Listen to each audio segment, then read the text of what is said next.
What's good, everyone? I'm Zayas, and today I'll be reviewing Kongou Banchou. This series was published in Weekly Shonen Sunday and reached over 100 chapters, meaning this series did have some level of popularity, but obviously it didn't have the same level of popularity as the Seven Deadly Sins, which Nakaba Suzuki would go on to make years later. I found it pretty surprising once I realized that this series and the Seven Deadly Sins had the same author. And that's because early on in his career, he was still trying to find out what worked for him. He had done some sports manga. He had now, with Kongou Banchou, written a battle shonen, and he still tried out a romance manga before he finally settled on a fantasy manga for the Seven Deadly Sins. He stated himself that he was heavily inspired by shounens such as Dragon Ball, Kinnikuman, Fist of the North Star, and you can see it pretty clearly in this series, but maybe there was a little bit too much of influence bleeding into this work.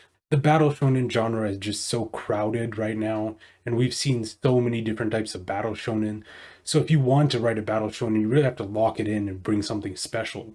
The part where I think Suzuki manages to set himself apart in this manga is the character designs. The character designs are phenomenally done, with several great looking characters and just so many great enemies and protagonists alike.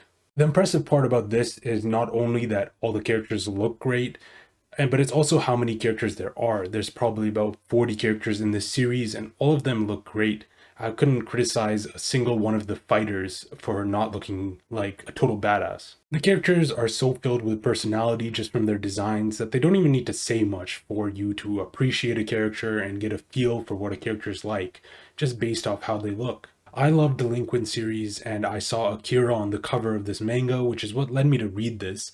And I can say that Akira is exactly everything you expect him to be. He's super manly, he's badass, he's just an upstanding guy. He's a great character all around. Picking up a car and using it as a weapon in the very first chapter, saying all these cool catchphrases before he goes to beat the villain up, and just being a very gentle and kind guy despite how large and intimidating he is, are just parts of Akira's character which just really make me appreciate him. And there's no shortage of good characters in this series. On the good side, I really enjoyed the cowardly Bancho, the Buddhist Bancho, and the samurai Bancho, and the machine Bancho as well. There's tons of great, well-designed characters with cool fighting styles that have distinct personalities. On the bad side, my personal favorite was the hot-blooded Bancho, who I wish played more of a role in the story, was a little stronger, but sadly he was just washed away. There's also the Hakai Bancho, or the destruction one, which looked great. And of course, Akira's own brother, who is just cool as fuck as well. Of course, this is a battle shonen, so the characters aren't really super deep or complex, but I still enjoyed the characters regardless, and the characters were probably the best part of this series to me. Sadly, the rest of the series doesn't really live up to the characters. The art was just average. Some of the fights looked okay, but there was never really anything spectacular which stood out. The characters did sort of carry the fights, so the fights ended up being okay because you were more interested in these characters than the actual fight itself.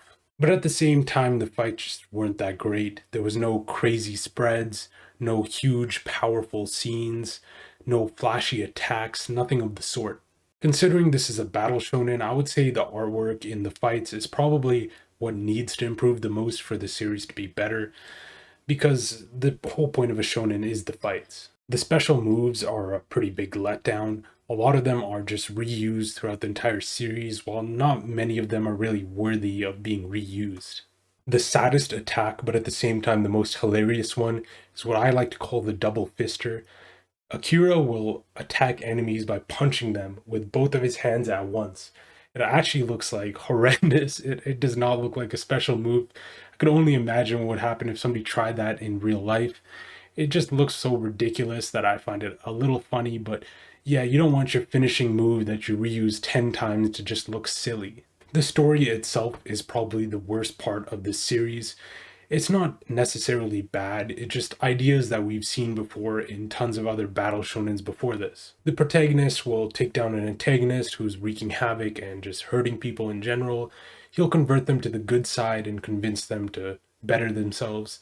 And then he'll repeatedly do this and get more and more people to join his cause until the series is finished. Not only is the series predictable in that regard, but it's also very predictable in terms of the fight scenes. I don't think a protagonist lost a fight a single time in this series. A single time. It's so rough. You go into each and every fight knowing that the protagonist will win.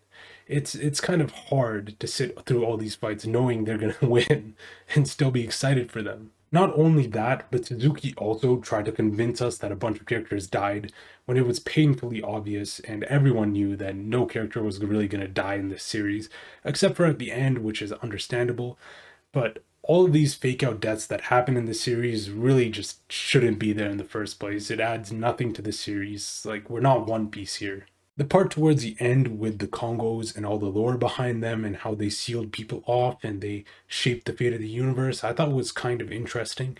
Of course, this isn't something completely unique, but at least it's not playing super hard into these shonen tropes, and I enjoyed this a lot more than what came before it. I did enjoy the comedy in this series, but there wasn't really that much of it, sadly. There were just a lot of absurd moments with things like a bunch of delinquents coming to sit down in this high school classroom and just being way too big for these chairs, and stuff like a shark popping out of the water in a uniform. And it was absurd and it made no sense, but it was actually pretty funny. And if there was more moments like this, I think it would have been pretty enjoyable. After the start of the series, which I think started out strong, it kind of went a little downhill with the Five Dark Vows. And although I said I enjoyed Hot Blooded Bancho, it just really wasn't much of a challenge for Akira. But luckily, after this with Hakai Bancho and Kongo's brother, it did get quite a bit better, so I can't say the ending was bad.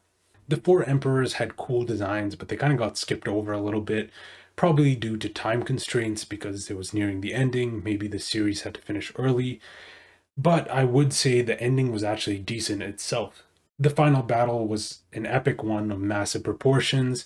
There was some cool scenes. Of course, I feel as if it was a little bit too short, as a lot of the fights in the series were, and it wasn't super powerful or destructive as it could have been, but it was a good fight. And of course, there's more shonen tropes thrown in here, like the villain last second redeeming himself, which you can probably expect to happen, but it's fine. The fight was good, so I'll just leave it as that. To conclude, I feel like this series had great character design, but kind of lacked on all other aspects. Everything else just felt really average about this series, so I'm feeling like a light to decent 6 on this one. Thank you everyone for watching. Leave a comment, let me know what you want me to review. If there's any series you want me to read, if there's a series you like, you want to talk about it, whatever. Leave a like, subscribe. Thank you, and I'll see you in the next one.